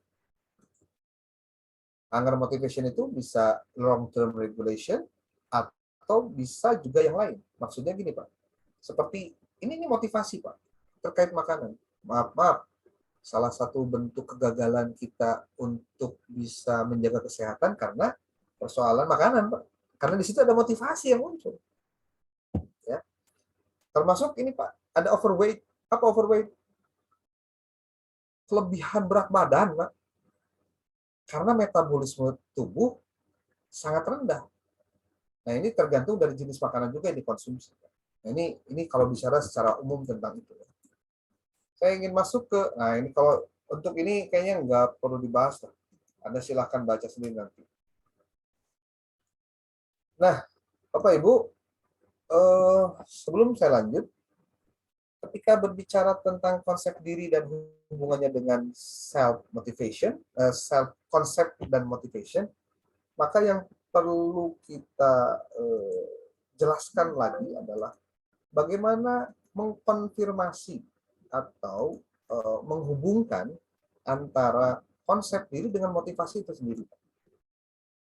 Kenapa ini harus disebutkan? Karena banyak kejadian tingkat kemampuan kita dalam memahami motivasi dan konsep diri itu tidak dibarengi dengan kedewasaan cara pandang kita tentang kehidupan. Maksudnya gimana sih, Pak? Jadi begini, mungkin Anda pernah menemukan ada hierarki Maslow. Pernah mendengar, Pak, ya? Hierarki Maslow itu maksudnya salah satu mbahnya motivasi. Kalau bicara motivasi itu ada Abraham Maslow, Pak. Dia memberikan sebuah hasil risetnya tentang bagaimana kebutuhan itu sebenarnya bertingkat. dari mulai yang bersifat psychologic needs sampai dengan self-actualization need. Ada psychological needs, maksudnya apa? Kebutuhan psikologis. Itu kebutuhan yang paling mendasar, yang semua orang pasti melewati ini. Seperti apa? Bukan seperti. Maksudnya psychological needs itu apa? To satisfy hunger and thirst. Untuk menghilangkan, untuk memuaskan lapar dan haus. Berarti biologis, Pak. Ada juga safety needs, kebutuhan akan keamanan. To feel that the world is organized and predictable, to feel safe, secure, and stable. Jadi kebutuhan akan keamanan. Orang ketika sudah perutnya selesai, dia mencari keamanan. Dalam rangka apa? Untuk mengetahui bahwa dunia ini terorganisir dan dapat diprediksi. Artinya dia mengantisipasi segala sesuatu yang berkaitan dengan itu. Nah, step berikutnya atau kerangka berikutnya dari hierarki ini adalah belongingness and love needs. Keingin memiliki dan kebutuhan untuk mencintai, Pak. Mencintai dan memiliki lah gitu bahasanya. To love and to be loved, ingin dicintai dan mencintai. To belong and be accepted, untuk dapat dimiliki dan dapat diterima. Dan avoid loneliness and alienation, untuk menghindari kesendirian dan teralienasi atau terhindari dari orang lain. Jadi ketika Anda memiliki semangat untuk mau berteman dengan orang lain, atau mencari pasangan atau yang lainnya, itu sebetulnya menurut Maslow ini tahapan ketiga dari hierarchy needs yang dimiliki oleh manusia. Jadi bukan lagi fisik, Pak. Jadi kalau lihat orang, kebutuhannya bukan pada kebutuhan perutnya lagi, tapi kebutuhan cinta. Kemudian tahap keempat maksudnya adalah esteem needs, kebutuhan untuk harga diri, Pak, penghargaan. To self-esteem, achievement, competence, and independence for recognition and respect from others. Jadi, di tahap ini, orang itu kebutuhannya adalah kebutuhan untuk dihargai, Pak. Dirinya itu dianggap sebagai orang yang punya pencapaian, memiliki kompetensi dan bebas. Ada pengakuan dan penghormatan dari orang pada dirinya. Jadi saya sering ditanya gitu, Pak, kunaonnya cenah eta geus karolot kitu ge geus pangsiun daftar jadi anggota dewan, jadi bupati, padahal tapi eleheun gitu. Saya bilang dia sudah selesai dengan perutnya. Dia sudah selesai dengan keamanannya. Dia sudah selesai dengan cinta, maksudnya sudah berkeluarga lah, sudah non. Tapi dia belum selesai dengan kebutuhan bahwa dia ingin dihargai orang. Bahwa dirinya itu ingin dikenang sebagai dalam sejarah pernah nyalon bupati contohnya, pernah nyalon wali kota, atau kalau misalkan kepilih jadi wali kota, kepilih jadi bupati, jadi presiden, jadi gubernur, maka dalam sejarah orang akan menghargai saya pernah di situ. Di situ esteem needs. Dan ada yang terakhir, self-actualization needs. Kebutuhan untuk aktualisasi diri. Maksudnya apa? To live up to one's fullness and unique potential. Untuk hidup memenuhi keinginan dirinya karena dia punya potensi yang unik. Ini kalau dalam tingkatan makom, lamun dina palebah makom tasawuf atau makom apapun, ini kebutuhan tertinggi yang yang selalu maksudnya orang kalau sudah pada pemenuhan kebutuhan ini, berarti dia sudah bukan lagi berpikir tentang perutnya, tentang dirinya, tentang orang lainnya, tapi dia ingin mengaktualisasikan dirinya. Jadi pencapaian kehidupannya akan dia anggap memuaskan kalau dia sudah bisa, ya bahasa agamanya mungkin khairun nas anfa'uhum linnas. Karena dia sudah mengimplementasikan dan mengaktualisasikan dirinya. Self-actualization need. Jadi Maslow walaupun dia orang barat, dia melihat bahwa semakin abstrak kepuasan orang, berarti dia memiliki value yang tinggi dibanding dengan yang psychological needs. Jadi Bapak Ibu, kalau ditanya, kenapa sih Anda mau kuliah S2? Padahal kan ngeluarin biaya. Anda kan capek, harus kuliah, apalagi sampai malam, kerjain tugas. Anda nggak mikir apa bahwa Anda itu punya keluarga, Anda itu punya pekerjaan, Anda itu punya kegiatan, tambah kuliah lagi. Pasti, maaf ya, kalau kita bicara hierarchical needs ini, kalau Anda sudah selesai dengan urusan makan, perut Anda sudah selesai, maka nanti akan ada tahapan berikutnya, safety needs. Nanti ada belongingness, terus begitu. Sampai akhirnya pada kebutuhan yang sifatnya abstrak. Anda pernah nggak dapat cerita dari orang lain atau di WA group pernah mendengar bahwa ada orang kaya yang dia tidak pernah merasakan nangis kecuali pada saat dia nonton TV, lihat orang miskin yang yang hidupnya miskin dibom, dia keluar air mata. Kebahagiaan dia justru terletak pada bukan memiliki banyak harta, justru pada saat dia memberikan apa yang dia punya sehingga memberikan kebahagiaan pada orang lain. Di saat itu dia bahagia gitu. Jadi bayangin, kalau kebahagiaan Anda justru pada saat Anda memberi, berarti sesuatu yang Anda lakukan itu sangat-sangat intangible. Tidak terlihat, sesuatunya bukan sesuatu yang bersifat fisik lagi. Nah, ini yang kemudian banyak dilakukan mungkin bagi orang-orang yang sudah pada makom tertinggi dalam kehidupan dia, sehingga yang dilakukannya itu bukan pada persoalan yang fisik-fisik. Nah, jadi saya melihat Anda itu sudah naik step dari makom needs Anda. Karena itu akan mendorong pada motivasi untuk Anda melakukan sesuatu. Kebayang nggak kalau misalkan orientasinya masih sebatas perut, Pak? Masih hitung-hitungan. Kalau saya sih sering mencontohkan dengan kuliah itu, kenapa, Pak? Karena memang untuk bisa Anda istiqomah menghadapi kuliah S2 itu nggak gampang, saya bilang. Saya sudah bertemu dengan orang seperti Anda itu sudah 9 angkatan. Dari orang-orang yang saya anggap dia akan selesai tepat waktu sampai tidak pernah selesai sampai hari ini. Jadi jangan sampai niat awal Anda ketika masuk kuliah itu terkontaminasi oleh pemikiran, omongan orang-orang yang membuat motivasi Anda jadi melemah. Sekarang pertanyaannya begini, kenapa Anda masih bertahan dalam kondisi seperti ini? Karena Anda masih punya motivasi. Anda masih punya ekspektasi atau harapan-harapan. Kalau Anda tidak punya motivasi, apa yang mau Anda lakukan? Hopeless. Saya nggak mau cerita, tapi ini kejadian. Mohon maaf ya, ini kejadian nyata. Tapi mudah-mudahan orangnya berubah. Ada salah satu mahasiswa kita, mahasiswa kampus lah sebetulnya. Ketika dia semester 2, dia nikah ceritanya. Pas semester 3, dia udah nggak aktif kuliah. Ketika saya tanya ke teman-temannya, karena dia sudah menikah dan sedang hamil.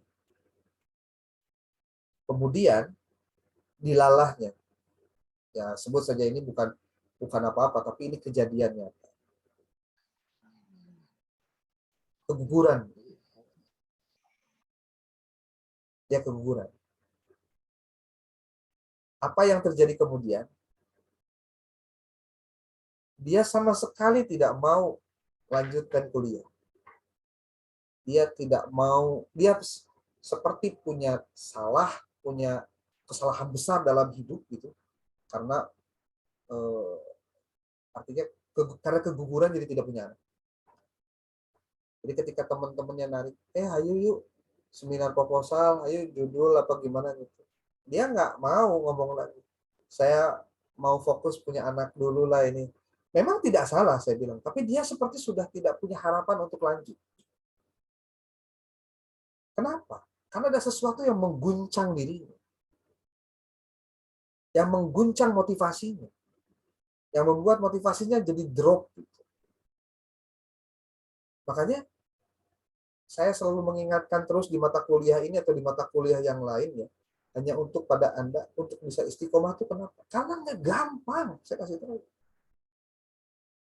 Ah, cenah da kamu mah enak belum nikah. Saya mah geus lieur boga incu, boga budak, boga naon. Cantang tuh, saya bilang gitu. Kedulna mah sarua we itu beda. Ya. Kenapa? Harus diingatkan terus. Karena apa yang Anda lakukan hari ini itu sebetulnya pengulangan dari orang-orang yang pernah bertemu dengan saya beberapa waktu sebelumnya. Jadi saya tahu persis bagaimana untuk bisa selesai itu tidak mudah. Kalau saya mau taruhan dengan Anda, boleh. Berapa orang jumlah di kelas? 30 apa 28? Berapa orang yang mau nanti sampai finish semester 4? Apa mau semuanya? Kadang-kadang di tengah perjalanan aja kalau lari itu istirahat dulu. Istirahat itu contohnya gimana? Nggak kuliah, nggak ngerjain tugas, contohnya. Karena apa? Motivasinya, Bos. Motivasi. Hati-hati. Karena konsep diri terkait dengan itu juga tidak mudah. Saya paling apa ya? Paling semangat ketika saya harus berbicara tentang bagaimana seharusnya Anda sebagai mahasiswa itu bisa menemukan diri Anda itu melebihi ekspektasi Anda hari ini. Cobalah berpikir lebih apa ya? Lebih mendalam. Contoh begini. Alhamdulillah saya bisa kuliah. Hidup saya bisa jadi berubah. Saya berharap hidup saya jadi berubah. Minimal berubah sikap, berubah cara pandang, merubah paradigma, merubah attitude saya. Gitu. Karena kalau tidak begitu, Anda mau berharap apa, Pak? Nah, saya ingin menyampaikan pada Anda tentang istilah konsep diri ya. Mohon maaf, bentar. Tentang konsep diri, kenapa itu harus dikuasai, Pak? Atau harus Anda ketahui dengan benar? Karena problemnya, Pak, ada orang yang memiliki apa sebutnya tuh? Saya jelasin dulu, share screen dulu ya, biar lebih clear. Ini, Pak. Konsep diri itu sebagai keyakinan, Pak. Gambaran seseorang kepada dirinya sendiri yang akan menentukan siapa seseorang itu dalam kenyataannya. Siapa orang itu menurut pikirannya. Dan menentukan menjadi apa menurut pikirannya. Bayangin, Pak. Orang sekelas René Descartes dulu, Pak. Kalau Anda baca dalam filsafat itu, ada kisah dia memiliki adagium itu muncul kurang mah quote hebat lah. Apa dia berpikir? Dia ngomongnya begini, aku berpikir maka aku ada. Jadi artinya eksistensi keadaan dirinya itu terletak dari ketika dia melakukan proses berpikir. Cogito ergo sum. Aku berpikir maka aku ada. Sekarang pertanyaannya kalau dibalikin ke kita itu Anda sendiri disebut ada itu ketika dalam kondisi seperti apa? Dan itu sangat tergantung dari cara berpikir Anda tentang diri sendiri. Kalau Anda pernah nonton film Imperfect, ya, si Reza Harahadian sama si Jessica Mila yang disutradarai sama si Ernest, Anda pasti tahu bagaimana perempuan sangat-sangat terganggu dengan yang namanya angka di berat badan. Yang belum nonton mungkin recommended aja, mesti nonton kayaknya. Saya aja yang nonton sampai 2-3 kali itu hanya untuk menerima angle-nya tuh dari mana yang bisa diambil sebagai hikmah. Dan memang betul. Kalau Anda merasa, saya kayaknya udah nggak hebat lagi kayak dulu ya, kayaknya ya sudah, semuanya akan berubah. Makanya kalau jadi guru, mohon maaf, nggak boleh memperlihatkan jiwa-jiwa yang kayak nggak semangat. Itu hati-hati tuh. Oke. Konsep diri itu harus positif, Pak. Bahwa individu akan mengembangkan sifat percaya diri, harga dirinya, karena dia memiliki kemampuan diri dapat menyesuaikan diri. Ciri-cirinya apa mereka yang punya konsep diri yang positif itu? Merasa yakin akan kemampuan untuk mengatasi masalah. Semakin besar masalah yang dihadapi, hakikatnya itu adalah cara Gusti Allah mendewasakan Anda. Jadi kalau Anda dapat masalah yang aduh berat banget, hakikatnya tidak ada masalah yang sebesar kemampuan Anda. Artinya gini, masalahnya pasti akan lebih kecil daripada kemampuan Anda. Atau masalahnya itu tidak akan lebih besar daripada kemampuan Anda untuk menyelesaikannya. Cuma karena pikiran kita tentang masalah jauh lebih gede daripada kemampuan kita memahami masalahnya, akhirnya masalah itulah yang kemudian mengalahkan diri kita. Bahwa kita itu setara dengan orang lain. Mencek bahasa Sunda nama begini deh. Kamu makan nasi, saya juga makan nasi, sama-sama makan nasi, masa sih nggak bisa gitu. Ya. Kecuali kalau dia makan batu, lain cerita. Berarti ada sesuatu yang memang berbeda. Asupan makanannya beda gitu. Menerima pujian dan penghargaan dari orang lain tanpa merasa malu. Ya kalau dipuji, bolehlah. Tapi jangan meminta dipuji, ini masalah. Kalau kita tuh jadi akhirnya salah berpikir karena harusnya ya kalau dipuji ya nggak usah malu atau lu nggak enak ya saya disebutin hebat, padahal gimana gitu. Nggak juga, biasa aja. Menyadari bahwa setiap individu itu punya perasaan, keinginan, dan perilaku yang tidak seluruhnya disetujui masyarakat. Maka Anda harus tahu dan sadar tentang hal itu. Bahwa ada orang tertentu yang memang melakukan berbeda dengan yang Anda lakukan. Merasa mampu untuk memperbaiki diri sendiri dan mau mengungkapkan aspek-aspek kepribadian yang tidak disenangi dan berusaha untuk mengubahnya. Jadi kalau dikasih tahu sama orang, kamu tuh banyakkan banyakkan ngomentarin orang, coba dong mikirin, jangan kayak gitu terus. Contohnya nih ada orang ngomong gitu. Ya berarti dia melihat sisi yang lain. Anda bisa bedakan nggak antara kritik dengan bully? Kritik dan bully itu sebetulnya mirip-mirip. Ya, mirip-mirip. Tapi konteksnya harus jelas dulu. Anda mau mendapatkan bagaimana Anda merespon cerita orang itu, Anda mau jadikan kritik, mau jadiin bully. Kalau bully, ya, perundungan, biasanya nyangkut pada urusan-urusan pribadi. Baik itu diri, baik itu sebutnya tuh body lah, atau tubuh, atau pokoknya personal. Tetapi kalau berbicara kritik, maka yang ditembak itu adalah substansinya. Seperti karya kita, omongan kita, pemikiran kita, itu yang dikritik. Jadi Anda harus bisa membedakan dulu. Kalau Anda sudah bisa membedakan, maka kritik itu akan membangun diri Anda menjadi lebih baik, karena itu konstruktif.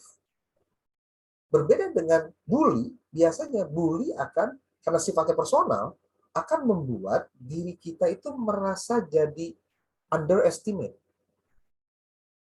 Maka hati-hati. Kalau Anda punya karakter muncek Sundana manaunnya tipis celi itu selalu dengar apapun didengar gitu ya. Yang baik didengar, yang jelek didengar. Malah pengen dengar apapun gitu. Itu tipis celi. Tipis telinga gitu. Hati-hati. Makin banyak yang Anda dengarkan, boleh jadi itu akan mempengaruhi cara pandang, cara sikap, apa yang Anda akan lakukan. Oleh sebab itu, yang perlu dilakukan, cobalah filter mana yang bisa dilanjut, mana yang bisa ditinggalkan. Sudah selesai. Oke. Next. Oops. Nah, oleh sebab itu, Bapak Ibu, yang perlu dikuasai juga oleh Anda sebagai mahasiswa dalam hal ini adalah bagaimana membuat konsep diri kita positif.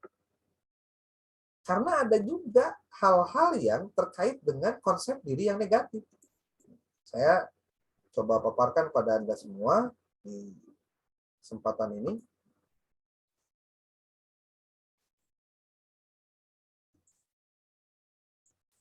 Konsep diri yang negatif itu seperti apa sih? Individu yang mengembangkan sifat-sifat tidak mampu, rendah diri, menyebabkan penyesuaian diri yang kurang baik. Ciri-cirinya kayak gimana sih orang-orang yang punya konsep diri yang negatif itu? Pertama, peka terhadap kritikan orang lain dan mudah marah. Nah, hati-hati, Pak. Kalau mudah marah itu hati-hati. Itu kalau bahasa di Sunda itu ada sumbu pendek, Pak, apa? Apa sih sebenarnya?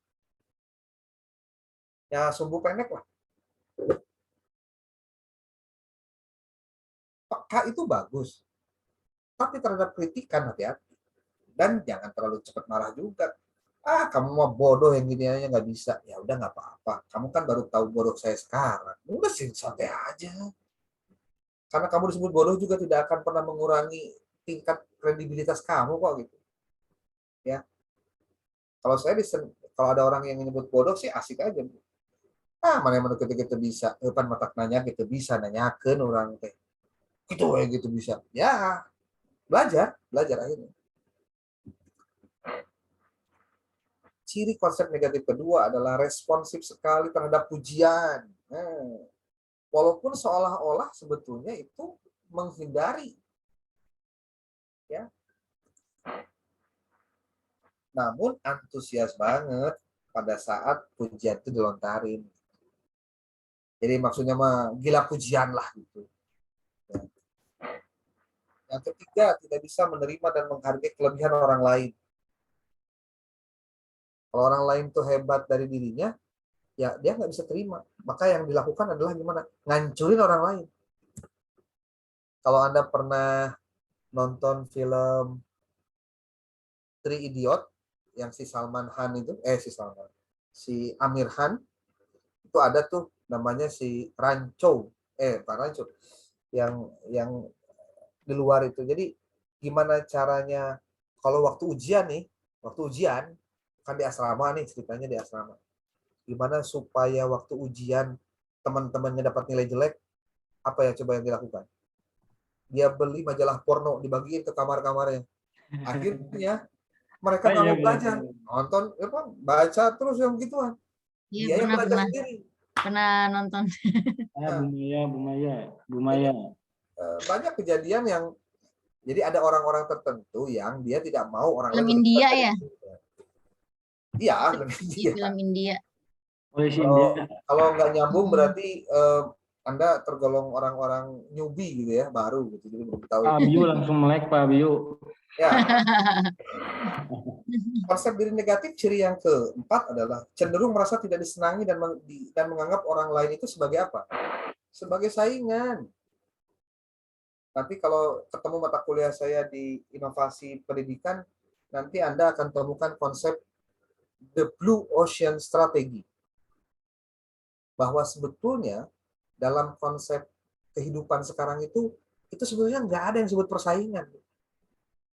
Kalau dia lebih hebat dari saya, itu pertanyaannya, gimana caranya saya supaya bisa sama-sama hebat dengan dia? Maka lakukanlah kolaborasi. Itu.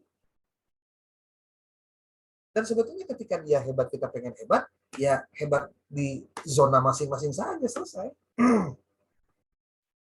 Tidak kemudian waktu Indonesia Tengah lebih bagus daripada waktu Indonesia Barat. Karena apa? Waktu Indonesia Tengah lebih 1 jam dong dari Indonesia Barat. Ya nggak gitu juga. Mereka hebat di zonanya masing-masing. Nah, lalu ciri dari konsep diri yang negatif yang kelima adalah pesimis terhadap kompetisi. Jadi kalau ada kompetisi itu udah mundur duluan. Ia enggan untuk bersaing dengan orang lain. Jadi artinya kehidupan ini harus dijalani. Anda nggak perlu lihat orang lain lebih bagus dari Anda. Jangan jalan terus aja sambil perbaiki apa yang seharusnya Anda bisa lakukan. Kenapa itu terjadi? Karena dia merasa dirinya tidak berharga dan persaingan menurut dia adalah hanya merugikan saja. Artinya dia tidak fight untuk kompetitif.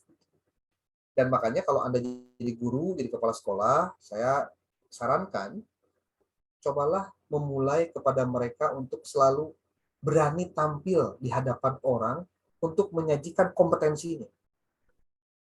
Jadi sebetulnya anak-anak kita itu punya potensi yang bagus. Cuma karena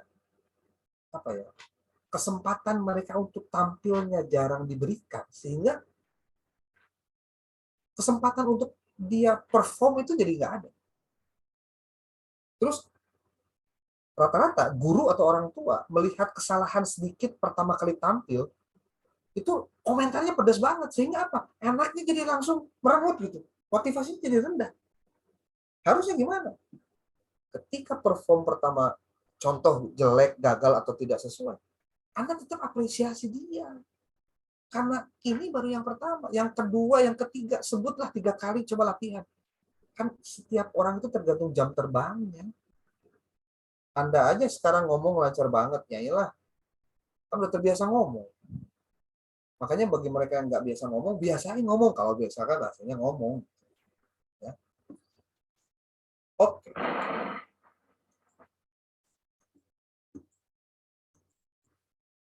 Jadi Bapak Ibu, ada konsep diri yang positif, ada konsep diri yang negatif.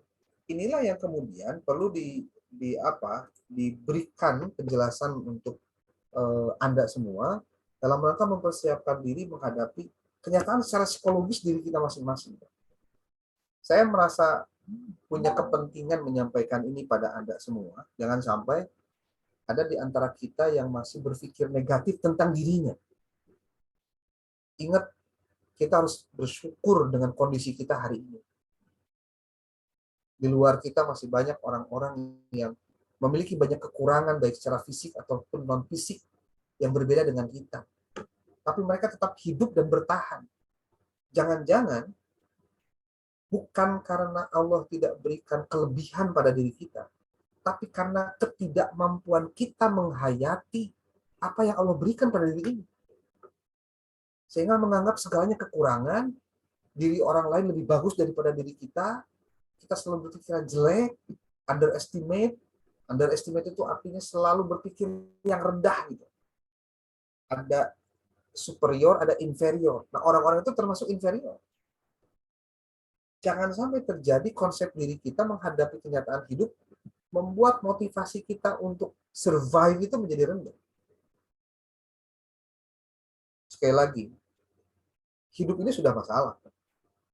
Kalau diri kita jadi sumber masalah, bukankah itu masalah terbesar dalam kehidupan kita sebenarnya? Dan mempelajari psikologi pendidikan ini sebenarnya ingin menyentuh aspek Anda sebagai seorang guru, Anda juga sebagai seorang murid, untuk sama-sama berpikir bahwa murid itu manusia, siswa itu manusia. Dia perlu dikembangkan, dia perlu diberdayakan, dia perlu dibina terus. Dan tugas Anda sebagai guru adalah membimbing dia, mengguide dia agar menemukan apa yang dia cita-citakan. Tugas Anda, tugas kita. Seperti hanya saya kepada Anda, tugas saya adalah memastikan bahwa Anda mendapatkan hak Anda sebagai mahasiswa untuk saya bisa melaksanakan kewajiban saya. Tapi kan hal itu tidak semua orang bisa dapatkan. Karena apa? Karena konsep diri dia tentang profesi itu beda-beda. Sekarang pertanyaannya coba balikin pada Anda. Apakah ketika Anda menjalani profesi apapun hari ini, mau jadi guru, jadi kepala sekolah, pemilik yayasan, ataupun juga hanya sebatas volunteer biasa di lembaga pendidikan contohnya, Anda paham nggak bahwa setiap apapun yang Anda perankan itu ada resiko dan konsekuensi logis dari tanggung jawab yang harus Anda pegang. Dan ketika ada tanggung jawabnya, maka pasti ada orang atau pihak lain yang akan menuntut terhadap tanggung jawab itu.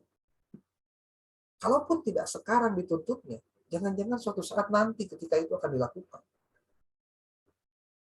Dan konsekuensi kehidupan adalah ketika kita berbuat kebaikan, maka segalanya itu akan menjadi tabungan kita untuk kebaikan itu dikembalikan pada diri kita. Baik secara dicicil di dunia, ataupun nanti diberikan cash ketika nanti sudah tidak di dunia. Begitupun juga ketika ada orang yang berperilaku negatif, buruk, dia sebetulnya juga lagi nabung keburukan, nabung kejelekan. Yang itu akan diberikan kepada dia, baik itu secara dicicil di dunia, ataupun juga nanti di akhirat sana. Contoh, ini contoh. Mungkin Anda sudah mendengar cerita ini. Kalau ada orang bekerja dan dia mendapatkan hasil pekerjaannya itu. Contoh gini deh, Anda sekarang bekerja nih di sebuah lembaga. Dilihat dari kompetensi Anda tuh layak loh digaji 10 juta. Karena Anda tuh hebat, bagus. Tapi faktanya, Anda hanya dibayar, contoh maaf ya, itu 3 juta saja. Berarti ada 7 juta yang secara tidak kasat mata itu menjadi deposito Anda. 7 juta sebulan. Yang nanti Allah turunkan deposito itu dalam bentuk yang lain. Seperti anak kita sehat, keluarga adem ayem. Nggak ada orang yang nagih hutang ke rumah, makan enak gitu. Maksudnya bukan makanan yang enak. Setiap yang dimakan itu selalu enak. Gitu. Hidup tenang, tetangga bager, babaturan juga bager. Itu adalah 7 juta deposito yang Anda harusnya terima dalam bentuk materi, yang Anda tidak terima dalam bentuk materi. Tapi ada kejadian. Satu orang, dia tuh harusnya gajinya 5 juta. Padahal enggak 5 juta deh, 3 juta udah bagus. Tapi karena dia berbuat curang, culas, sehingga dia berpenghasilan 10 juta sebulan. Ini kalau hitung-hitungan materi. Berarti dia itu sudah deposito minus 7 juta sebulan. Yang itu akan Allah berikan lagi kepada kita dalam bentuk yang lain. Seperti, ya mohon maaf lah, hidup tidak tenang. Teman banyak yang meninggalkan kita. Apalagi kalau misalkan kondisinya lebih parah lagi. Motor nalengit, imahna kebakaran,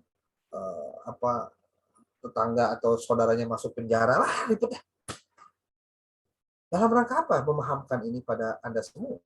Karena jangan sampai pada saat Anda masih berpikir psychological needs, maka orientasi material itu akan jauh lebih maksimal atau jauh lebih dominan.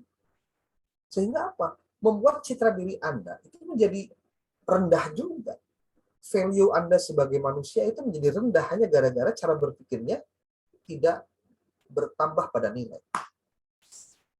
Saya pikir hal ini yang ingin saya sampaikan pada kesempatan ini untuk melengkapi apa yang sudah disampaikan oleh kelompok Pak Aunillah dan siapa kemarin tuh yang sudah menyampaikan paparan di kelompok 8 ya. Sama Bu Nur. Sama Bu Nur. Kelompok 8 ya kemarin ya? Iya Pak, iya. Nah, Kelompok 8. Berarti mudah-mudahan apa yang tadi dilengkapi, kalau ada yang ingin ditanyakan atau ada yang ingin dikomentari, Anda boleh nanti hari Minggu kita ketemu, silakan dicatat saja dulu apa yang ingin ditanggapi dari paparan hari ini, dan kita selesai di pukul 22.00. Pak Arif Samsul, tolong ditulis 19 orang yang hadir hari ini sebagai bagian dari ditulis di ini ya, di apa sebutnya, di chat di grup ya gitu. Oke. Terima kasih. atas tanggapan Anda nanti. Saya minta semuanya berkomentar karena paparan kita memang sangat singkat, hanya kurang lebih 60 menit. Tolong dicatat saja nanti komentarnya dan nanti disampaikan pada saat kuliah. Saya berharap Anda termasuk orang-orang yang tetap punya semangat untuk mencapai target-target hidup Anda. Semangat. Ya. Semangat. Semangat. Ayo. Kalau kuliah ini adalah salah satu dari, kalau kuliah Tambah S2 lagi ini- jamnya. Oke. Kalau kuliah S2 ini adalah salah satu dari cita-cita hidup Anda, maka jangan hanya sebatas di ucapan, tapi wujudkan. Dan tolong serius dalam prosesnya. Dan setialah untuk hal-hal kecil dalam mencapai target Anda. Karena kalau Anda tidak setia dengan hal-hal kecil, maka jangan sampai Allah tidak akan berikan hal-hal besar dalam kehidupan Anda. Hal-hal kecil itu banyak.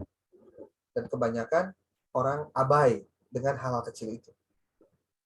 Seperti hari ini Anda bisa melaksanakan seperti ini, saya sangat mengapresiasi. Tidak perlu Anda cerita keluaran sana, wah, cenah mau kuliah lagi, penting, cenah riweuh nya. Ada komplain-komplain sampai bikin status di Facebook atau di WA, ya begitunya, keken baik. Nah, setiap kebaikan, jadi gini, berbuat baik itu seperti menanam padi yang selalu muncul rumput, tapi tidak ada orang yang menanam rumput lalu kemudian tumbuh padi. Jadi, hari ini saya sedang menanam padi, tapi ketika ada komentar buruk, anggap sajalah itu mah rumput gitu ya. Oke, demikian. Terima kasih Ibu Bapak. Pengen rekamannya. Kenapa? Pengen rekaman yang sekarang 1 jam. Tengah Bandungannya. Tapi nanti gabung sama ini ya, rekaman kelompok yang sebelumnya. Tapi nggak apa-apa. Oke, sip. Gabung dong Pak Alit. 3 jam itu berarti. Terima kasih. Kayak Feston, Bu. Warahmatullahi Di grup, Pak. Waalaikumsalam warahmatullahi wabarakatuh. Terima kasih, Dok. Terima kasih. Syukron. Selamat mimpi indah. Selamat ngerjain resume. Bener. Tugas, mimpi. Ya, Pak Alit, istirahat Pak Alit. Istirahat.